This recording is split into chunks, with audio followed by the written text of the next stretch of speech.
Son tiempos difíciles. Cuidado con el perro.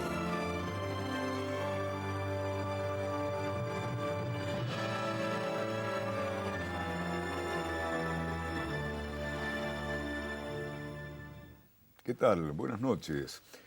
La posibilidad hoy en la cucha del Bobby, en Cuidado con el Perro, señal U, el canal de la Universidad Nacional de Cuyo, de estar con un hombre de los medios, con un periodista, con un intelectual.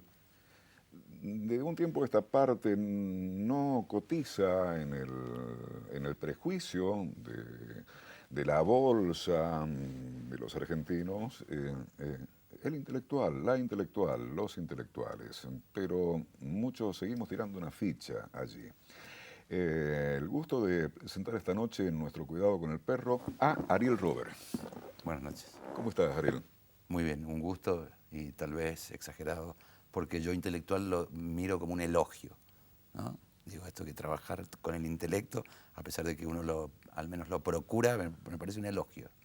Y con esa intención fue dicho. Y creo que hay dos instancias, está, digo, en lo nuestro, ¿no? En las artes de la comunicación, está el artista y el intelectual, ¿no? Que a veces algunos pueden reunir esas dos características, que es difícil, pero algunos las reúnen, ¿no? Pero debiese ser casi como la vocación. ¿Qué quiere ser, señor, usted para trabajar acá? ¿Intelectual o artista? Debiese ser alguna de las dos condiciones, ¿no? Mira, estás llegando al hueso de entradita nada más, pero me gustaría preguntarte en principio, Ariel, que nos acercaras un recuerdo de una persona muy vinculada en su tiempo a la Universidad Nacional de Cuyo, a la cultura de los mendocinos, que fue tu papá, Edgardo Roberts. Sí, bueno, mi papá que fue un intelectual y artista, él sí reunía, obviamente que lo digo desde el afecto, desde el más puro afecto, un amor intenso que tuve la oportunidad de expresarlo, además, no tengo frustraciones a propósito. Y fue uno de los precursores de que Artes fuese una facultad, porque él fue director de la Escuela de Artes, precisamente. Y lamentablemente, bueno, en 1975, cuando vino una derechización de la política en general, lo apartaron del cargo y ya en el 76 fue más duro, ¿no? Porque además de cesantearlo, le impidieron que trabajara, así que... Y bueno, es una de las personas que ha hecho bastante por Mendoza y tuvo, creo, el pecado del pudor exagerado, entonces, esto que dicen de cultivar el bajo perfil, ¿no? Entonces, en más de una ocasión, y más de una obra de él inclusive, alguna vez se la adjudicó otro, estas cosas que suelen pasar, ¿no? Pero realmente fue alguien muy vanguardista en el estricto sentido de la palabra. Había muchos en Mendoza en esa época, ¿no? Pero él fue, Edgardo Robert, la verdad que fue, y un docente extraordinario, un docente magnífico. Aquellos que lo han tenido, algunos conspicuos, como puede ser Luis Escafati, lo recuerdan mucho por su calidad como docente, ¿no? Un tipo realmente apasionado. Cultivar el bajo perfil, en una época en donde se hace la apología del éxito y hay que aparentemente venderse y venderse y venderse, ¿cuál es el punto justo? Debe ser difícil lograr la armonía. Personalmente no, yo casi reniego de aquellos que dicen que cultivan el bajo perfil.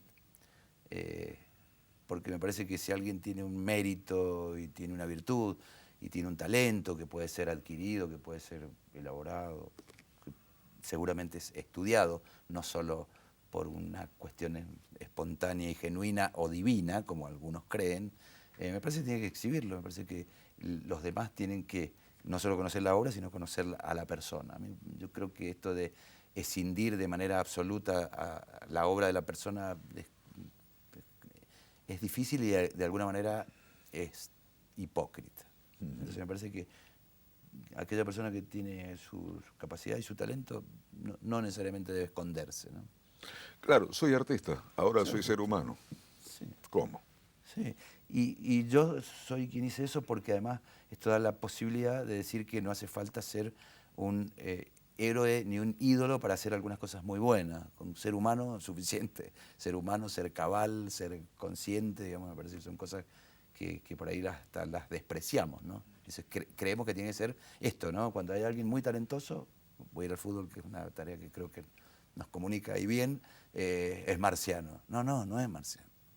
Si le quitas mérito si decís que es marciano.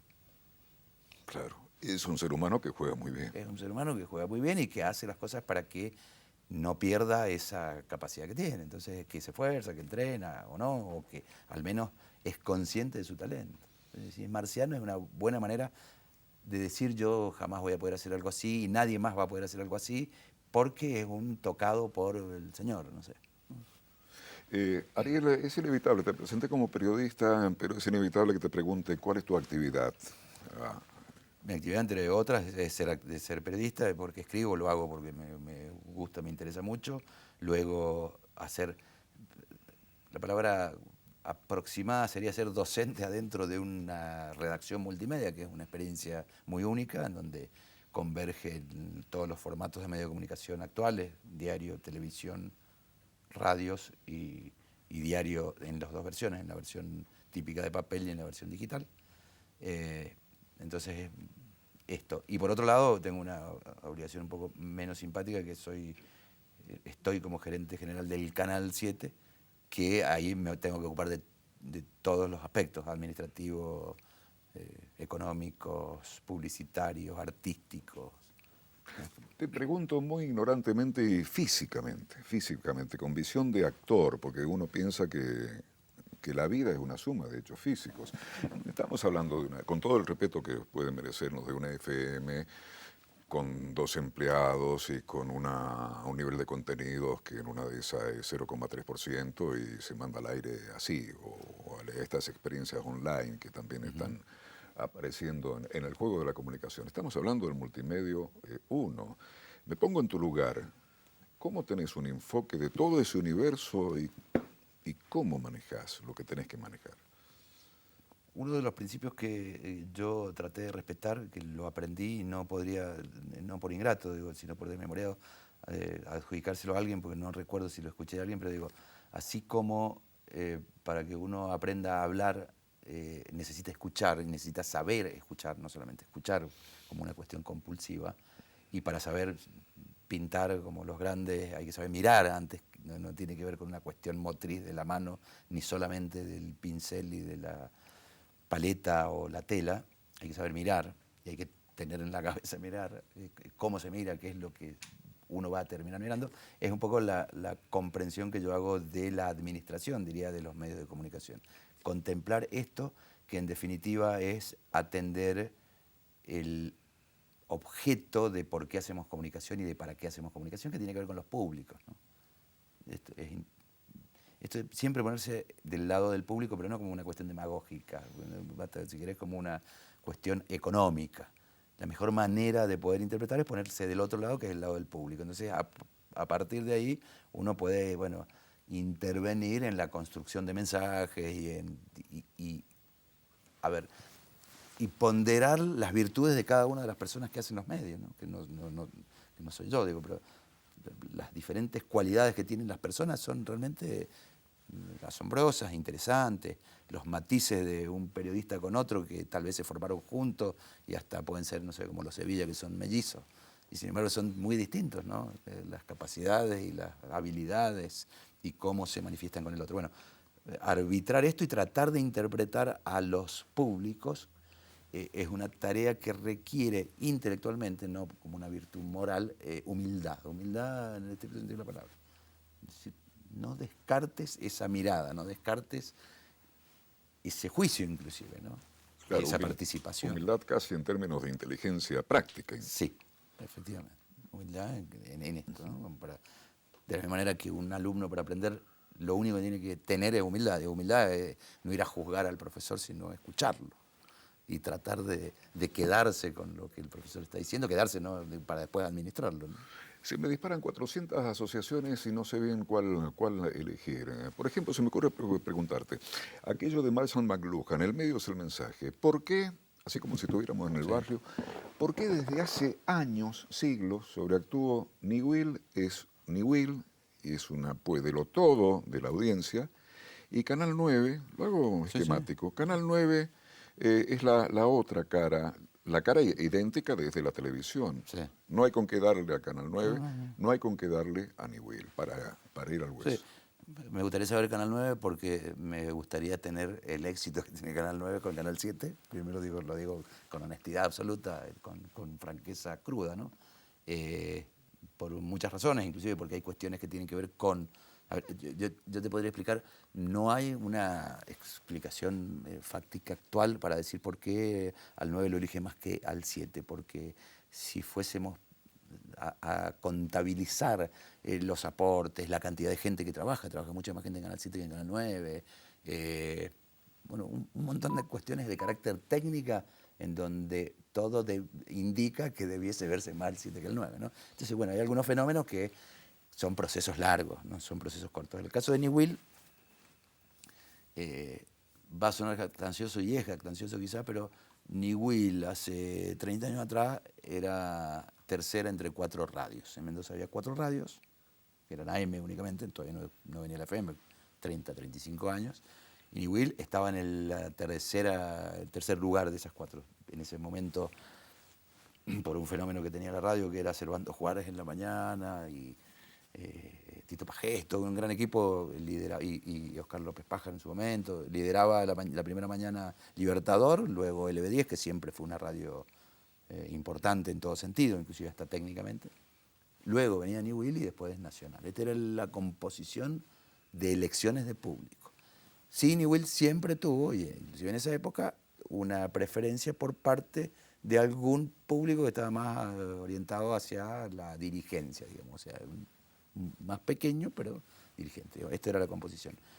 Y bueno, obviamente que con la anuencia de los dueños, básicamente Daniel Vila, que era con quien yo interactuaba, debía haber una decisión de decir, ampliamos esto o nos quedamos siendo los mejores en ese segmento o somos un poco más abarcativos en el público. Bueno, y estuvo aquella decisión, para lo cual significó eliminar muchos momentos en donde eran meramente musicales. Yo creo que vos, digamos, ocupaste lugares en Niwil en donde antes había lo que se denominaba discoteca 680, no puedo olvidar que eran segmentos larguísimos en donde lo único que había era música, con el locutor de cabina que anunciaba los temas, ¿no? Sí, aire muerto, anunciar temas, claro. Sí, de alguna manera. Una suerte de aire muerto. De Y después los programas de los sellos discográficos, años. O los programas grabados de SBS en ese momento, ya no existe más.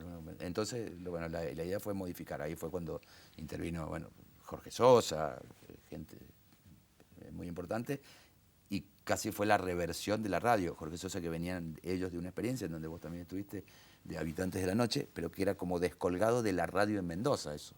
O sea, era un fenómeno ajeno a la construcción de la radio en general. Era un fenómeno extraño, o sea, tener una trasnoche fantástica, formidable, llena de contenido, donde estaba todo lo mejor de la radio en la madrugada y no en la mañana, en la tarde y los fines de semana, ¿no? Entonces, fue bastante contemplar esto, que las personas de Mendoza gozaban de la buena radio porque tenía mucho éxito, aparte de los Habitantes de la Noche. Y bueno, no era trasladar eso a la mañana porque era otro formato, sino era hacer una radio de mucho contenido en donde estuvieran en lo posible todas las personas que tenían cosas importantes para decir al aire. Yo recuerdo algunas cosas que no sé si después no he vuelto a juntarme con Jorge Sosa, que pergeñamos muchas cosas juntas, pero tenía programa Cristóbal Arnold, por ejemplo, me acuerdo, tenía un segmento, ¿no? Para muchos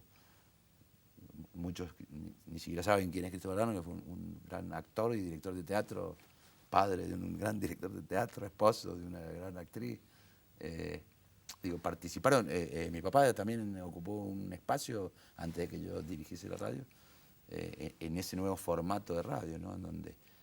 Y darle un perfil a la radio en donde sí fuimos, ahí sí ya más de la parte de la concepción administrativa, que ahora le llaman, o que le podemos llamar marketing. En eso sí participé de manera intensa, que era darle un formato a la radio y no correrse de un formato, que es lo más difícil que suele haber, ¿no? algo así como hagamos una constitución y no nos movamos de la constitución, repetémosla de paso por paso, y que todos lo repeten, no mames. Eso fue muy difícil, inclusive me generó a mí muchos trastornos, digo, y debates y hasta conflictos, porque era definir, por ejemplo, qué música se ponía y qué música no se ponía. Y no caer en la tentación que se suele caer de comercializar algunos espacios, o como se dice, lotear la radio, con cifras muy tentadoras, ¿no? Muy tentadoras, y era muy fácil. Porque digo, haber cumplido esa elección, creo que es una explicación de por qué Ni Will es Ni Will. Bueno, hace como 3 o 4 minutos Mabel hizo así, pero también podemos, de estos temas podemos hablar nosotros, 43 años, es un vicio, una suerte de vicio. Ariel Robert esta noche en nuestro Cuidado con el Perro. ¿Te quedás acompañándonos? Dale. Salud.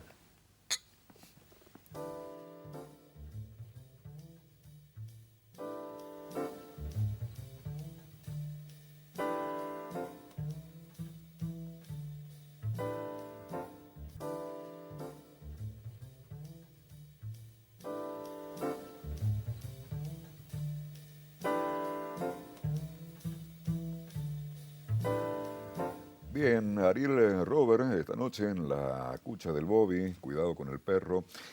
Ariel, no sé bien cómo preguntarte, este asunto de tu trabajo es el campeonato del prejuicio, o uno mismo es prejuicioso, entonces un tipo que tiene que ser frío, que tiene que ser inteligente, que tiene que ser práctico, que tiene que ver un universo de contenidos. No sé, ¿cuántas radios son? 8. 8. Un canal de televisión. ¿Diarios? No, Diario 1 en este caso, y la vinculación con los diarios, con la capital de Rosario, las vinculaciones que hay de cuestiones específicas, ¿no? Bueno, el estrés está llamando ahí por la ventana, en términos folclóricos. Sí, el estrés es una tensión que me acompaña a mí desde niñito, así que no me preocupo. Creo que me preocupo, siempre dicen esto, ¿no? Me dicen, cuando te vas de vacaciones, bueno, te desconectás, digo, no. Ojalá que descanses, me dice. Yo al descanso lo asocio siempre a la parca, no tengo manera de no asociar esto de descansar con la muerte, ¿no? Y recordás a un amigo que otro amigo en común dice que es adicto al trabajo. ¿Sos adicto al trabajo? No exactamente porque lo disfruto. Y cuando he sido adicto de algunas cosas, justamente me he dado cuenta que era adicto cuando empezaba a dejar de disfrutarlo. Así que no podría en este momento decir que soy adicto. Sí, soy apasionado, intenso y en algunos casos muy molesto para con el prójimo, pero son dos cosas aparte, ¿no? Bueno, eso es folclore.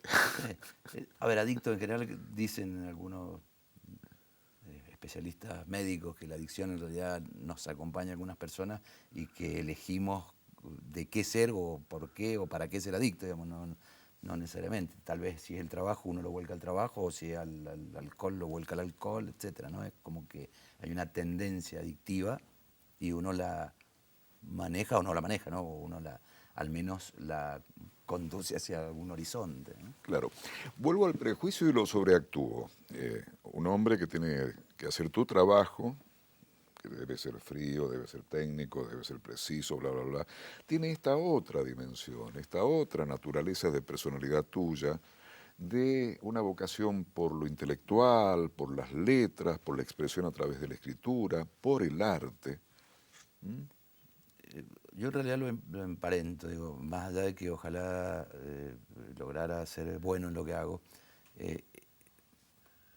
Durante mucho tiempo, y sí tiene que ver con el prejuicio, pensaba que involucrar la emoción, ¿no? Y el sentimiento en algunas cuestiones de carácter intelectual era un pecado, para hablar en términos comunes. Y me preocupaba eso, ¿no? Creo que tiene que ver mucho con una cultura borgiana. Yo creo que la cultura borgiana, de alguna manera, a ver, casi que soslaya ¿cómo decir?, la demostración de carácter emocional. Por ahí hasta la castiga, diría yo, ¿no?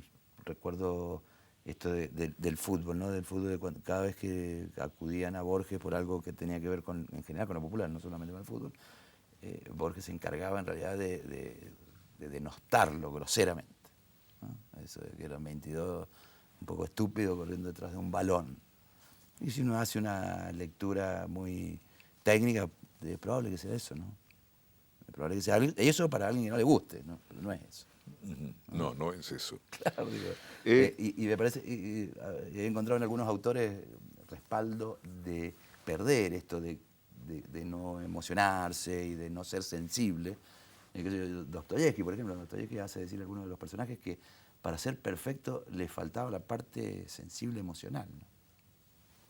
Era el idiota era idiota porque era un genio, pero que no tenía sensibilidad y no tenía ternura, decía, ¿no? Y a mí me cuesta tenerla a la ternura, pero la no tenés. procuro. Sí. Ese es el punto. Si yo me olvido que estoy haciendo un ejercicio de imaginación excesivo, quizás, después me lamentaré. Pero si yo me olvido que estamos haciendo un programa de televisión y estamos tomando un café, yo te diría, y en el te diría ya lo estoy diciendo, que tenés en el ambiente, no sé si es políticamente correcto, en el ambiente tenés como un folclore de, digamos, duro de Hollywood, mal agestado, pero el que te conoce, el que te puede conocer, vislumbra esta otra condición tuya, que es la profundidad emocional y la ternura, por ejemplo. Sí, ocurre que hay cuestiones que uno las utiliza en realidad como herramienta, esto de tener mal carácter, algunas cosas que no suelen decirse en televisión y no lo voy a decir, gesto adusto para ser elegante. En realidad el problema es cuando a uno le sirven como herramienta esas cosas, ¿no?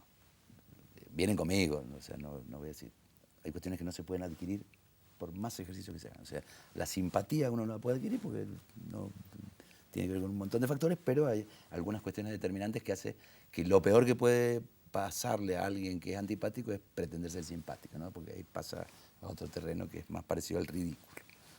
Entonces, bueno, hay algunas cuestiones de carácter heredadas, digo, ahora que está tan de moda echarle la culpa a todo, la herencia, esta obsesión de que la culpa es del otro, no se puede modificar, ok.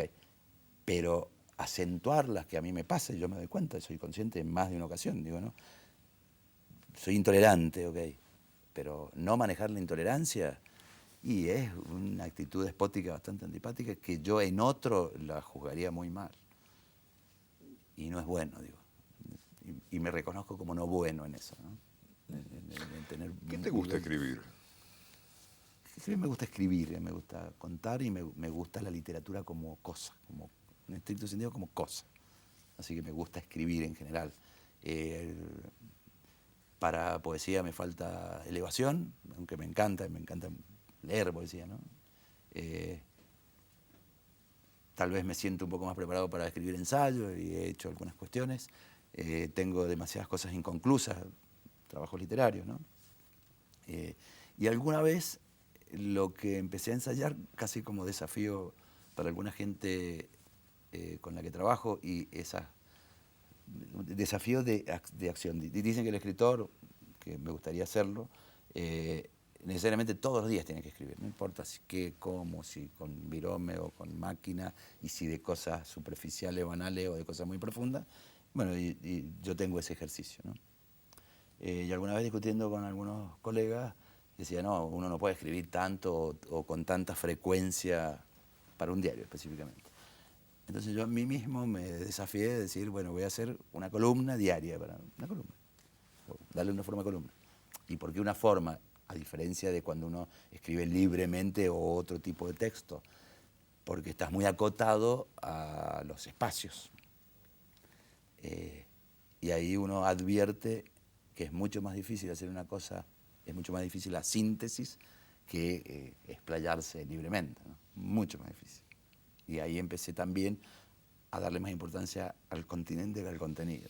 Digo, Claro. en definitiva, el continente es McLuhan, ¿no? El continente es más importante que el contenido.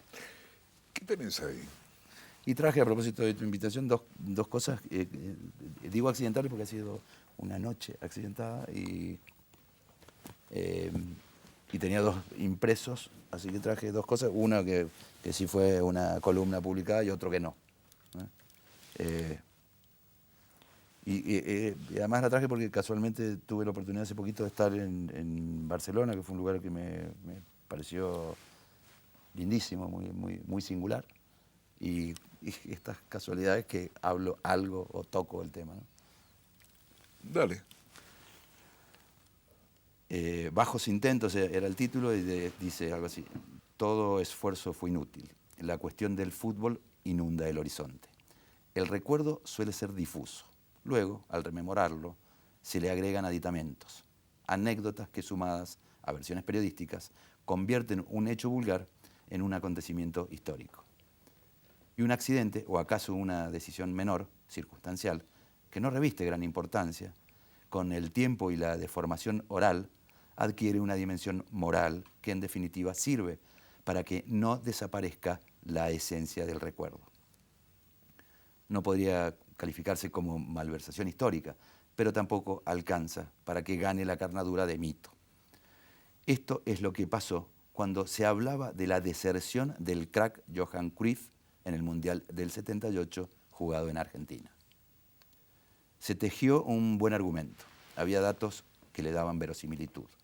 Los del plantel de la selección subcampeona en Alemania, Alemania Occidental, estos jóvenes de camisetas naranjas, conociendo que quienes gobernaban por entonces el país habían detentado el poder y estaban cometiendo atrocidades, prometieron no aceptar premio alguno provisto por las manos de los dictadores. Esto es comprobable. Entonces se dijo que Johan Cruyff había sido más categórico y directamente desistió de pisar tierras gauchas, gesto digno de elogios. Pero no fue esa la razón de privarnos de su genio, sí un motivo parecido. Según confiesa, casi 30 años después, padeció junto a su familia en Barcelona un hecho traumático. Presuntos terroristas ingresaron en su casa y los tomaron de rehenes. Suficiente experiencia para tamaña decisión. Por esos tiempos y en estas tierras, quien a partir de 2013 luego se transformaría en su reina, cumplía 7 años y su papá, me refiero al de Máxima, don Jorge Zorrigueta, cumplía funciones en el gobierno de la dictadura. Paradojas del destino. Ese personaje no pudo asistir a la boda de su hija precisamente por esa vinculación, o sea, por su prontuario. Aplausos por la determinación real. Así las cosas, hoy, mientras la selección nacional avanza sin prisa, pero con pausa, pisada y gambeta, volveremos a ver frente a frente a los muchachos argentinos en un arco y en el otro a los de neerlandeses. Bastante difícil de entender y de pronunciar. Además de su idioma y su gentilicio, nos cuesta interpretar algunas cuestiones. Es uno de los países más prósperos del mundo y más desarrollado, gran productor de gas y petróleo. Sin embargo, prefieren la bicicleta para movilizarse. Incomprensible para nosotros que usamos el auto hasta para ir al baño. Otra rareza. Su verdadero y único nombre soberano es Países Bajos, pero todos los conocemos como Holanda. Y no es por los legendarios bocaditos aquellos que eran una dulzura total y el primer motivo para visitar al dentista. Tampoco es un saludo glamoroso hacia la tierra. Es el nombre que reciben 2 de sus 12 provincias. Especulo que permiten que le digamos que son holandeses porque castellanizado podríamos traducir literalmente su gentilicio como paisanos petizos, característica que tampoco los destaca. Y convengamos que en un relato de fútbol, es decir, acaban de quedarse en semifinales los del Reino de los Países Bajos, es tan extenso como incómodo. Volviendo a los vagos recuerdos, sin rigor cronológico y sin pretender generar temor, la última imagen que asalta mi memoria es Francia 98. Los dirigidos por Pasarela estaban obligados a la prolijidad y el pelo corto, pero ningún impedimento para que con su prolija cabellera le propinaran cabezazos al adversario. Una burrada. Escena que desataría un contragolpe letal. Letal como metáfora. Metáfora porque acá estamos, vivitos, y esperando verlos regresar con las medallas del tercero o del cuarto puesto brillantes, con destino a la espléndida tierra de Erasmo, de Van Gogh, de Espinosa y de los Tulipanes. Saludos y buen viaje. Recordarlo el título. Esto era Bajos Intentos. Bien. Y fue una columna que salió en algún Sí, salió antes de que un partido de la selección con Holanda en el Mundial 2014. ¿no? ¿De quién sos hincha? De Boca y de Gimnasia. Esto de que doble camiseta, que es un insulto, y yo lo acepto como insulto, pero soy doble camiseta. ¿Cómo es ser hincha de Gimnasia en Mendoza cuando...? Y es casi lo contrario de ser hincha de Boca. Hincha de Gimnasia, yo fui hincha de Gimnasia porque por algunas circunstancias a los 6 años, 7 años, fuimos a vivir a la calle Burón Surmer, casi Roquesas Peña de la sexta sección de Mendoza, muy próxima a la cancha de Gimnasia, también había Independiente. Y mi papá nos llevaba a ver fútbol, no a un equipo, que nos llevaba a ver fútbol desde muy chiquito, como fenómeno de entretenimiento. Y nosotros ya habíamos visto con mi hermano Mauricio a Víctor Legrotagli. Y bueno, y ver a Víctor Legrotagli y que no sea uno hincha de Gimnasia es casi como que puede haber dos motivos para haber visto a Víctor Legrotagli cuando chico, ¿no? Verlo jugar a Víctor Legrotagli y no ser hincha de Gimnasia. El único admisible es la envidia, si no, por envidia puedes ser hincha de otro equipo. Y si no es que no te gusta el fútbol directamente, no hay posibilidad. ¿Y qué recuerdo tenés del Víctor? Y de verlo jugar, de verlo hacer esas picardías que hacía, ¿Y qué pero además tenía? con mucho talento. ¿Qué ¿no? picardías? ¿Cómo? Que hacía jueguitos, como dicen ahora, pero eran payanitas durante el partido, se burlaba mucho de su contrincante, esto de tirar caños, de hacer juegos, de jugar. En realidad, ese equipo, no solamente Víctor Legrotagli, sino todo el plantel, pero jugaban. La palabra jugar estaba expresada en la cancha de Gimnasia, sin lugar a dudas. ¿no? Y esto era del toque, después vimos, hablando de Cruyff, ¿no? a Barcelona, esto de una concepción de entregar la pelota, de desmarcarse. Bueno, era una técnica que usaba Gimnasia. ¿no? Caprichosamente, está la línea del tiempo y uno se equivoca al no observar que son momentos distintos de la historia. Pero, ¿vos entrás como algunos en la comparación Maradona-Messi? ¿O qué pensás respecto Mira, de eso? creo que es inevitable la comparación porque en realidad también nosotros crecemos y la ciencia crece a propósito de la comparación. Y el mundo es binario, por más que le demos muchas vueltas, no tiene otra opción posterior. ¿no? Una vez que llegamos a esa opción 0-1, hay que elegir, apagado o prendido. Sí, hay que cobrar, sí, me parece que son dos instancias distintas, me parece que la característica futbolística también, revela otro tipo de cosas, que no tiene que ver solamente con la capacidad técnica de jugar al fútbol. ¿no? Muchas cosas se ven en un jugador. En el caso de Maradona se notaba el liderazgo, una actitud de liderazgo, cosa que en Messi se nota que no tiene actitud de liderazgo. Con esto no es un juicio en absoluto para soslayar o disminuir las capacidades que tiene Messi, que son extraordinarias. Y es lindísimo verlo jugar. Yo he tenido la oportunidad de verlo jugar y es muy lindo, es muy divertido porque es realmente de características geniales. ¿no? Obviamente que no tiene esa impronta de Maradona que conducía al equipo hacia determinado lugar. ¿no? Esto no lo tiene. Y creo que no lo pretende tener tampoco, además de que puede no venir con él. Técnicamente, si me dicen, estoy dispuesto a que cuando salga esta noche de acá me puedan balear, técnicamente Messi es mejor que Maradona. Hace más cosas en un espacio menor y tiene algunas cosas que alegra más también al espectador. Yo me acuerdo de mi bronca con Maradona, de ir al Estadio Malvinas Argentina para ver a Maradona y se hizo expulsar. Y una actitud... Es un humano, o sea, no voy a hacer un juicio lapidario, pero la verdad que a mí me frustró porque yo iba a ir a ver a Maradona. ¿no? Claro. Y me parece que esto, bueno, revela que son dos características muy distintas. Bueno, si entre los baleadores ando yo, así como que no me conoces. Digo, insisto, y por momentos, digo, a mí, el fútbol me atrapaba más seguramente cuando Maradona fue ídolo que ahora, ¿no? Sin duda. ¿no? Lo seguía más, digamos, estaba mucho más atento al fenómeno. Mira cómo son los recuerdos, si no es un comentario para un programa de televisión, pero todavía siento pudor por un codazo que te pegué jugando para equipos distintos allá en la cancha del SEC, pero fue sin mala, sin mala leche. Ariel, Robert, esta noche en nuestro Cuidado con el Perro, si te quedás, buscamos juntos la última parte del programa.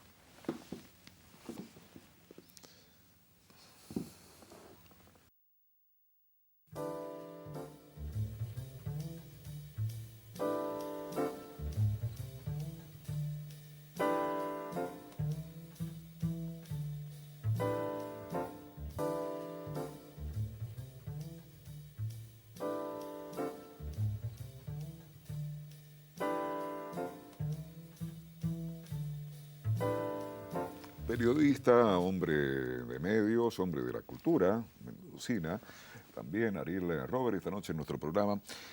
Ariel, ¿qué materia das en el Instituto Calle, en periodismo y en locución? Es introducción de historia de los medios de comunicación electrónicos y planificación de medios. Planificación que tiene mucho que ver con esto de qué vivimos los medios comerciales, ¿no? ¿Y algo de historia? Algo de historia de los medios de comunicación, de cómo nacieron, de esto, de que hay que, a lo que a nosotros nos parece por una cuestión generacional obvio, a los chicos les parece una cosa absolutamente extraña, ¿no? Inclusive esto, hay que volver a redefinir los medios masivos de comunicación, los mass media, porque ahora no tienen esa condición necesariamente, y las redes sociales son o no son mass media, o sea... es una complicación para nosotros en algunos casos, y conocer la historia de los medios me parece que es interesante para no solamente para aquellos que vayan a seguir una carrera a propósito, sino para estar atentos en la sociedad. Yo creo que en el proceso del gobierno anterior hubo cosas muy buenas, y una de las cosas muy interesantes era esto de que ayuden a discernir, es decir, no compremos todo listo, y cuando compremos abramos el paquete a ver si está bien todo, si no le falta algo, si lo que dice el gramaje es lo que corresponde, ¿no? Esto de tener una actitud un poco más crítica y más participativa. Cuidado con el Perro viene de ahí. El título tiene un título abierto, sí, pero uno de los espíritus centrales es lo que termina de decir. Sí, sí, que me parece muy importante hacer un ejercicio de no asumir las verdades que se dicen a través de los medios, no solamente los medios masivos de comunicación. Una discusión que a mí me alienta, me interesa mucho, es esto de que la verdad que ahora Internet dice cualquier cosa, hay que tener cuidado porque en Internet sale cualquier cosa, y hubo hasta una disputa a ver quién era, qué era mejor, ¿no? La Enciclopedia Británica o Wikipedia, como asunto. Y la verdad es que yo no tengo duda en decir que sin duda Wikipedia es mucho mejor que la Enciclopedia Británica. ¿Por qué? Porque tiene una construcción en donde participan muchísimas más personas y existe la posibilidad de variarlo.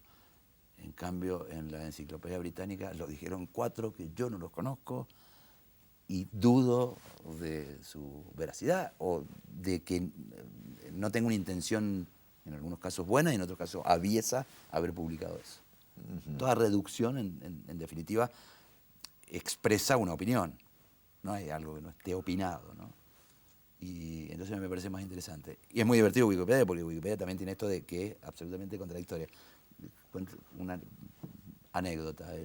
La semana pasada estuvo López Rossetti invitado, porque hicimos un ciclo de Editorial Planeta y Canal 7, hicimos un ciclo de presentación de algunos pensadores y escritores, Piña, Alconada Amón, López Rossetti y Santiago Kovadlov. Y con López Rossetti me contaba él que habían premiado a una legisladora nacional con un premio que se llama Costa,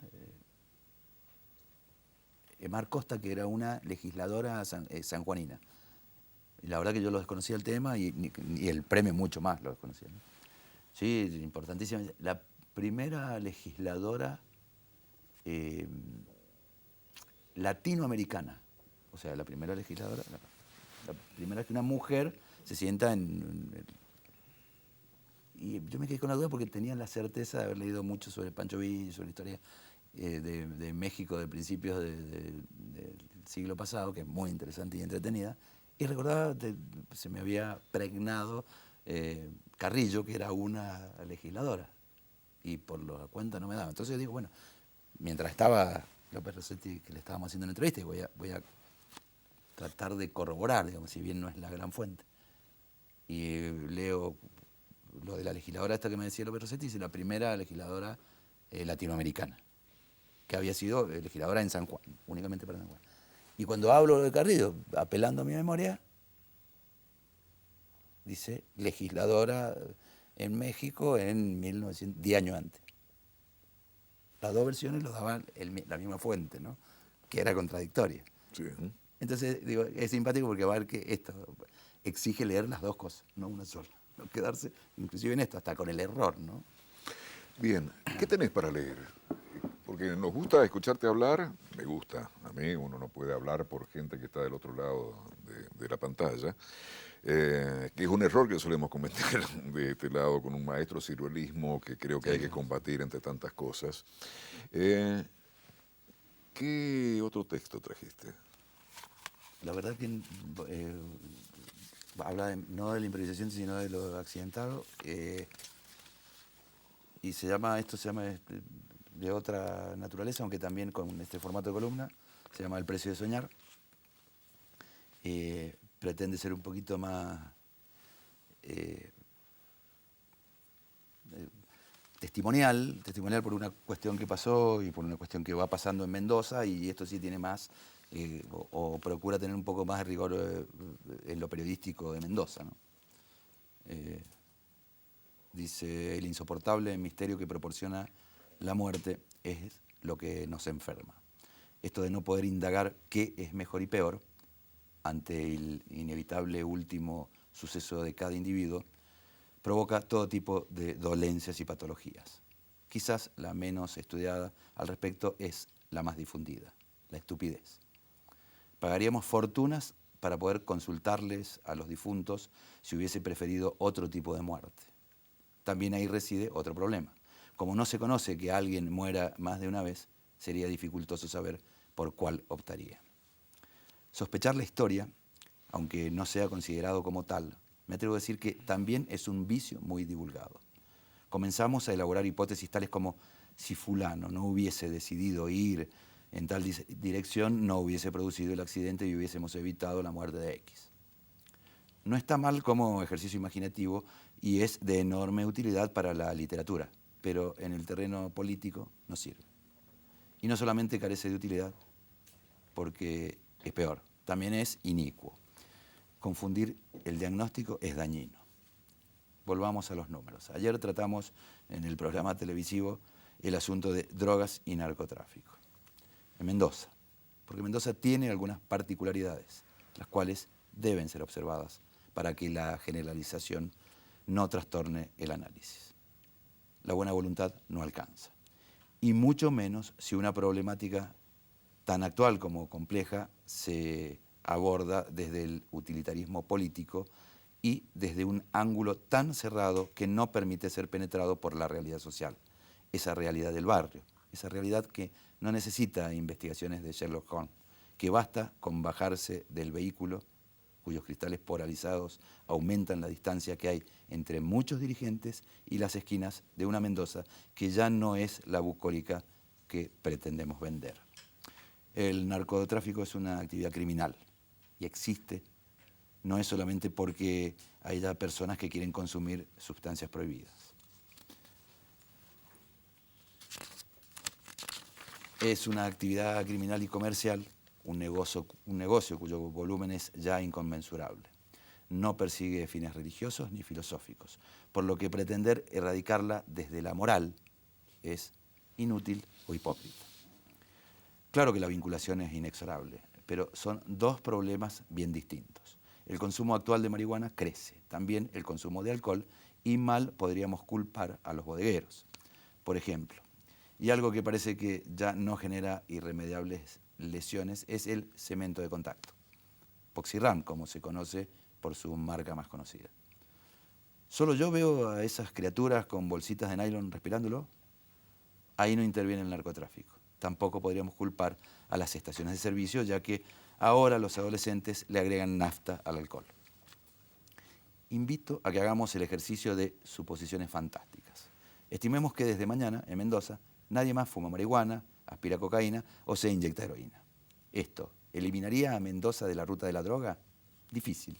Estamos geográficamente en un lugar propicio. Entre Asunción, Paraguay, y el puerto de Valparaíso estamos nosotros. Y si acaso esto nos lleva a la deducción que la solución sería cerrar el túnel del Cristo Redentor, estamos en condiciones para candidatearnos. Quizás podamos ocupar algún cargo político. La penalización por tenencia para consumo de drogas no ha sido efectiva, al menos para la salud social. Y que la vendan crápulas sin escrúpulos no ayuda mucho. Que a este cóctel nocivo se le agreguen enormes erogaciones para el armado de burocracias impotentes que legislan cosas imposibles, puede explicárselo de una sola manera. De algo hay que vivir. Y más escéptico aún, de algo hay que morir. Ahora, siguiendo con el juego imaginativo, supongamos que le damos a los pibes algunos ejemplos para que no quieran anestesiarse, para que les alcance con su realidad cotidiana. Imaginemos que se divierten, se instruyen, progresan. Pensemos que nosotros somos suficiente ejemplo y en vez de volcar tantos recursos para que los cementerios sean muy confortables, apostemos a cunas repletas de leche y cariño. Es mentira que soñar no cuesta nada.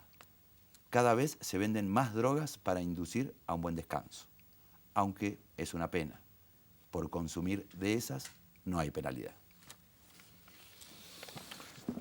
Wow, te escuché con mucha atención y me lleva la escucha a un enfoque clásico. ¿Qué límite hay entre el periodismo y la literatura? Porque hay muchas imágenes allí, para mí, de vuelo literario real.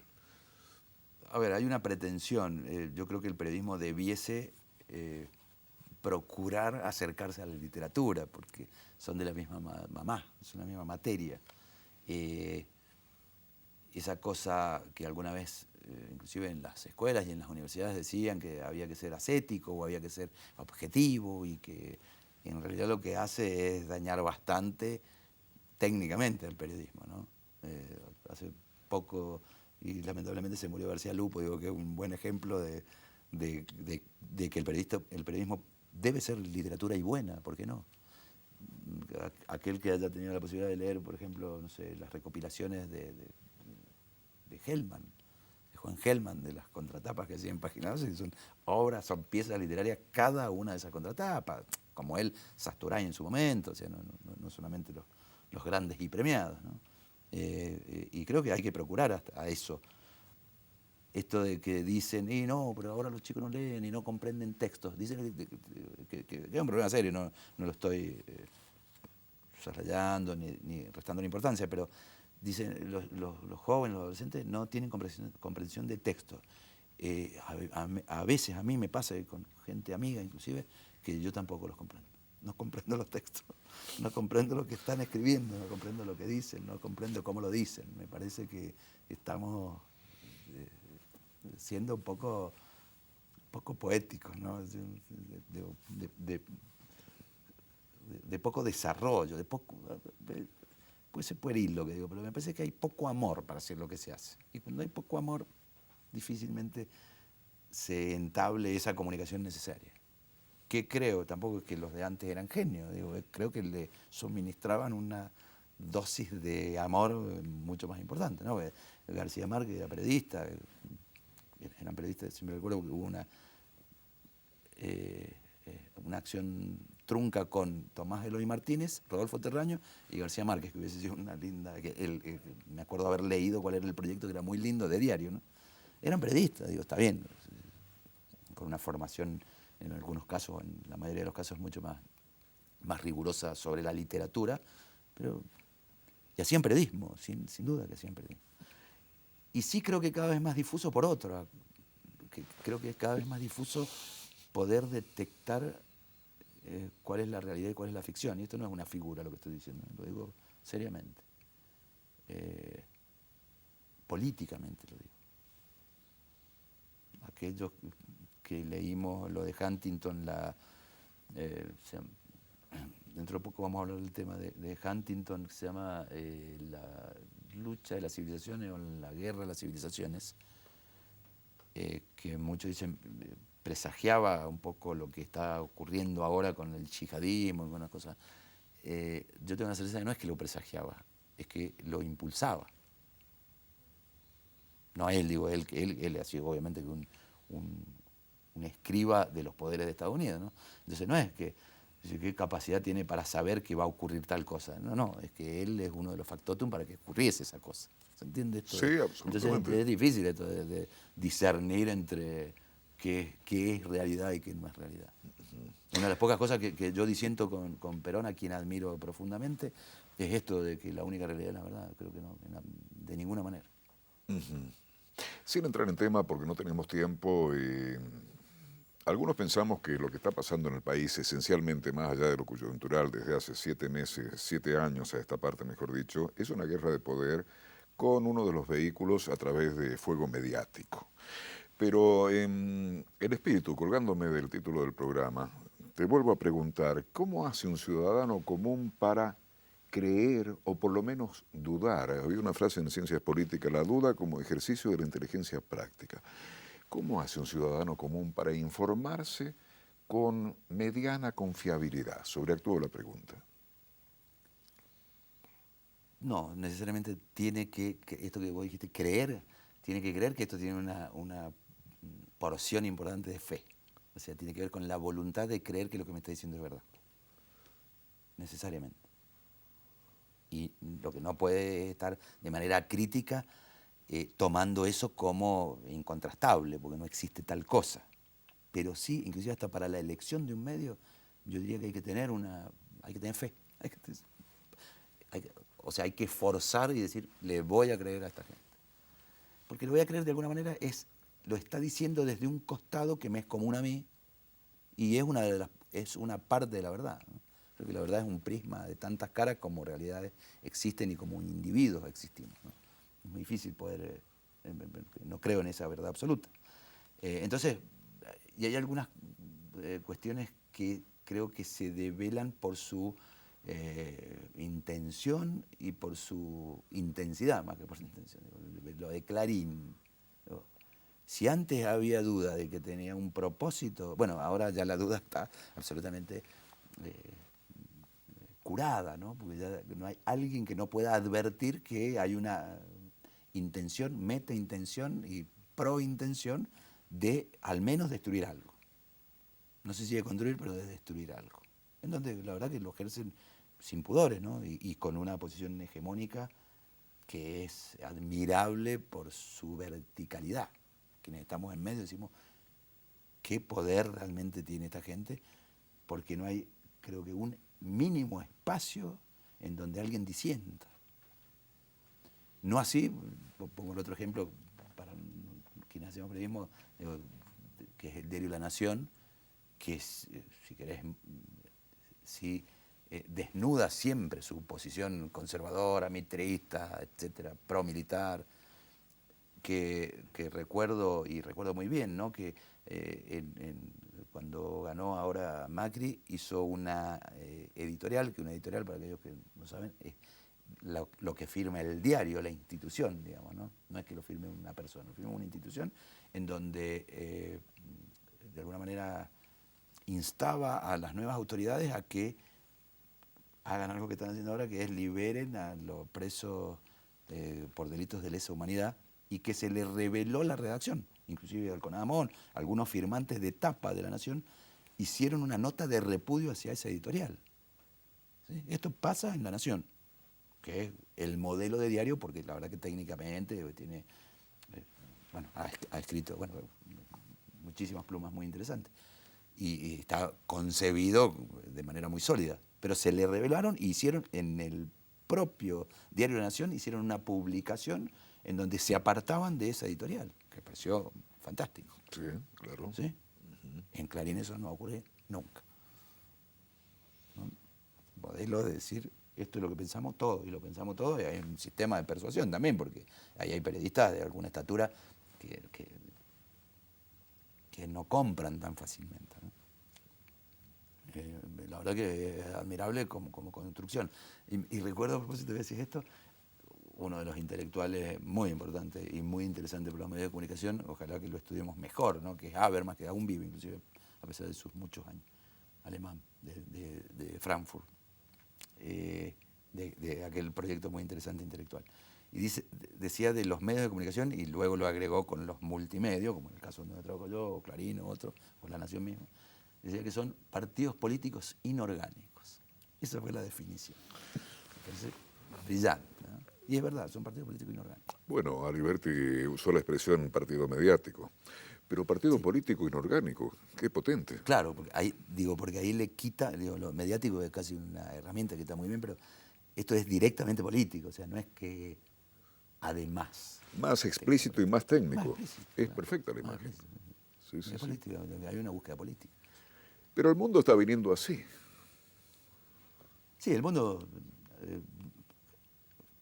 primero me declaro como un ferviente defensor del futuro y no del pasado, ¿no? Afortunadamente, o no tengo nostalgia y nunca podría decir el todo pasado fue mejor, porque la verdad que no creo en absoluto que sea así. Sí creo que tampoco hay cambios de paradigmas como algunos sospechan, y a propósito de las redes sociales, sino que ahora hay una democratización social a propósito de la posibilidad de participación individual. No, creo que sí, eso es un enorme engaño. Eso sí es un engaño, para volver a términos inusuales, ¿no? Es un engaño, porque la verdad que cada vez es más hegemónico el mundo en términos de comunicación. Es tremendamente hegemónico. Los servers de las redes sociales en las que participo y participamos están en un solo lugar. Digamos, los caños, como se dice, salen de un server que está en un lugar, digamos, ¿no? Y no podemos seguir jugando a hacerlo ingenuo e inocente, ¿no? Esto es así, cada vez la concentración de la comunicación, no importa si son con más medios, con menos medios, con diario papel o con diario digital, o con radio, con televisión o con servicios satelitales, cada vez es más concentrado. Pero es peligroso eso. Muy peligroso, muy peligroso. Muy peligroso, muy dañino, porque esto sí quita posibilidades de confrontación y de lucha. Por eso yo soy un amante de la grieta, del disenso, de la polémica, del debate. Claro. Y esta lo que hace es conculcar esas posibilidades, ¿no? Bueno, pero mira en qué terreno nos metemos justo cuando se está acabando el programa. Pero ¿cómo ejercitar ese debate? Si no hay un caldo de cultivo para un debate medianamente democrático, un juego de intercambio de ideas saludablemente democrático. Sí, creo que tiene que ver con esto de a ver cómo interpretar colectivos y cómo reunir esos colectivos en donde haya algún elemento aglutinante y trabajar en defensa de esos valores que superen un poquito, aunque sea, el interés individual, que es lo que propicia este tipo de concentración de medios, ¿no? Bueno, Ariel, un gustazo recibirte en nuestro programa. No, en verdad, quiero decirlo públicamente porque sabes que además de sentir un enorme afecto, te admiro como actor y como locutor, y he tenido la fortuna de trabajar con vos, así que la verdad que es un honor. Bueno, muchas gracias. Buenas noches, muchas gracias. Que estés muy bien.